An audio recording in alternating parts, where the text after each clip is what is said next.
Smart ইংলিশের আরও একটি এপিসোড নিয়ে চলে এসেছি আমি। আজকে আমরা পড়ব যে দ্য উইন্ড ক্যাপ গল্পের সেকেন্ড ইউনিট। চলো শুরু করা যাক। বলছে, since you put me on your head like a hat to keep me safe. যখন থেকে তুমি আমাকে তোমার মাথায় রেখেছ আমাকে সুরক্ষিত রাখার জন্য, I shall give you a different kind of cap in return. তুমি আমাকে তোমার মাথায় রেখেছো একটা টুপির মতন করে, যাতে কিনা আমি সুরক্ষিত থাকতে পারি। ঠিক আছে, সেই জন্য আমি তার পরিবর্তে তোমাকে দিতে চাই একটা অন্য ধরনের টুপি। The kind sailors most desire. তারপরে বলছে যে টুপিটা আমি তোমাকে দিতে চাই সেই টুপিটা কেমন হবে? সেই টুপিটা হবে তোমার, মানে তুমি হচ্ছে একজন দয়ালু নাবিক, তুমি একজন নাবিক হতে চাও, আর তুমি কাইন্ড দয়ালু, ওর জন্যই আমি কাদামাখা অবস্থাতেও তুমি আমাকে তোমার মাথায় রেখেছিলে। তাই বলছে যে এই দয়ালু নাবিকের সব থেকে মোস্ট ডিজায়ার, সব থেকে ইচ্ছার বা সব থেকে পছন্দের যে জিনিস, আমি সেই বিষয়টার উপরেই তোমাকে একটা টুপি দিতে চাই। A cap full of wind. তোমাকে যে টুপিটা দেবো সেই টুপিটা হচ্ছে হাওয়ায় ভর্তি থাকবে একটা টুপি, মানে এমন একটা টুপি যার বিশেষত্ব হচ্ছে সে হাওয়া নিয়ে কিছু কাজ করতে পারে। ঠিক আছে, but there is one warning.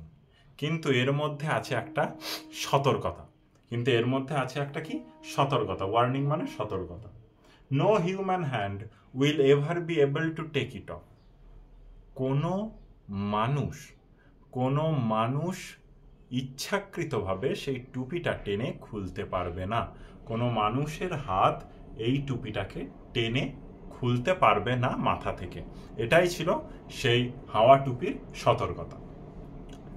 Then with a blink the fairyman disappeared. তারপরে উইথ এ ব্লিঙ্ক কথার অর্থ হচ্ছে চোখের পলক ফেলা। এক পলক ফেলার আগেই সেই পরীটা, ছোট্ট খুদে ছেলে পরীটা, সে উধাও হয়ে গেল।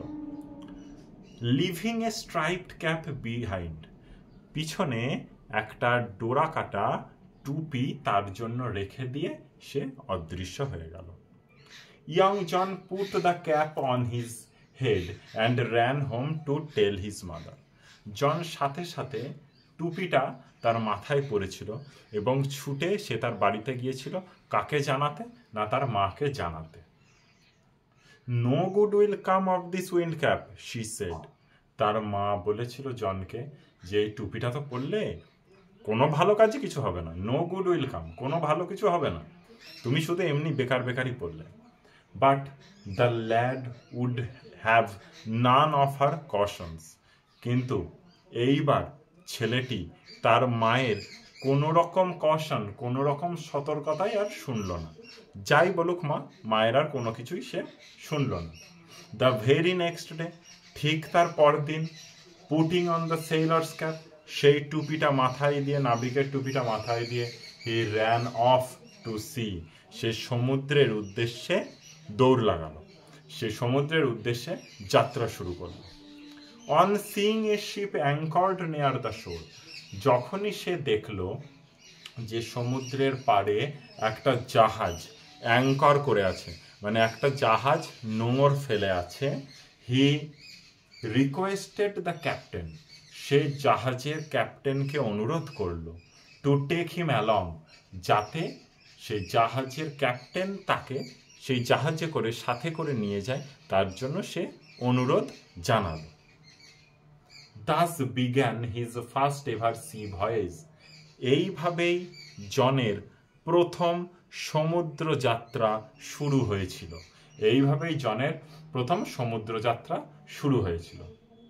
ওয়েল, ঠিক আছে। The wind cap worked as the fairy had said. ঠিক ছেলে পরীটা যেমন যেমন বলেছিল, হাওয়া টুপিটা ঠিক তেমন ভাবেই কাজ করতে লাগলো। বাট, কিন্তু দ্যাট ওয়ান কন্ডিশন প্রিভেইলড, কিন্তু সেই একটা সতর্কতার ব্যাপার তো ছিলই, তাই তো? একটা সতর্কতার ব্যাপার কিন্তু ছিলই, ঠিক আছে? প্রিভেইলড মানে ছিলই, যার অস্তিত্ব ছিল। নাও দ্যাট দেখো যে এখন that was both good and bad. এই হাওয়া টুপির যে সতর্কতা যেটা ছিল, সেই সতর্কতাটা একদিকে যেমন ভালো ছিল, একদিকে তেমন খারাপও ছিল। সেটাই আমরা দেখব কি ভালো আর কি খারাপ ছিল। ইট ওয়াজ ব্যাড, এটা খারাপ ছিল। বিকজ, কারণ John could neither take his cap off before his captain nor at bed time. এটার খারাপ ব্যাপারটা কি ছিল, যে জন কখনোই তার টুপিটা মাথা থেকে খুলতে পারতো না। জন কখনোই তার টুপিটা মাথা থেকে খুলতে পারতো না জাহাজের ক্যাপ্টেনের সামনে, একেবারেই খুলতে পারতো না। এমনকি বিছানায় যখন সে ঘুমাতো রাত্রিবেলা, তখন পর্যন্ত সে টুপিটা খুলতে পারতো না। সব সময় তাকে অল টাইম টুপিটা মাথায় পরে থাকতেই হতো। অ্যান্ড ইট ওয়াজ গুড, এবং এটা একদিকে ভালো ছিল। বিকজ, কারণ neither could he lose the cap, না সেই টুপিটা সে হারিয়ে ফেলবে, nor could it be stolen from him, না এটি জনের কাছ থেকে কখনো চুরি হবে। না এটা জনের হাত থেকে চুরি হবে কখনো, না এটা সে হারিয়ে ফেলবে।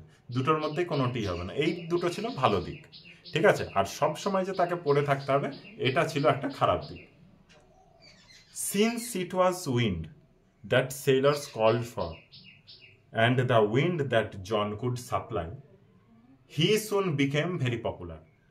বলছে since it was wind that sailors called for, যখন থেকে নাবিকরা ধরো এক জায়গা থেকে অন্য জায়গায় যাবে, একটা জায়গা থেকে ধরো সে জাহাজটা অন্য জায়গায় যাচ্ছে, তখন যদি তার পিছন থেকে হাওয়াটা বয়, তাহলে তারা কি করবে, তাড়াতাড়ি যেতে পারবে। মানে নাবিকদের যখন যেদিকের হাওয়ার প্রয়োজন, জন সেই দিকের হাওয়াটাই তৎক্ষণাৎ সেই টুপি ঘুরিয়ে সরবরাহ করতে পারত, সাপ্লাই দিতে পারত। বোঝা গেল? তাহলে কি বলছে, যে নাবিকরা যখন চাইতো যে আমার এই দিকের হাওয়ার প্রয়োজন, আমার ওই দিকের হাওয়ার প্রয়োজন, তখনই জন সেই টুপিটা ঘুরিয়ে তার হাওয়াটাকে এনে দিতে পারতো, সেই দিকের হাওয়াটাকে এনে দিতে পারতো। সুতরাং জন শীঘ্রই কি হয়ে গেল, খুব পপুলার হয়ে গেল, খুব জনপ্রিয় একজন সেলর হয়ে গেল। When he twisted the cap, he could summon the east wind and the west wind.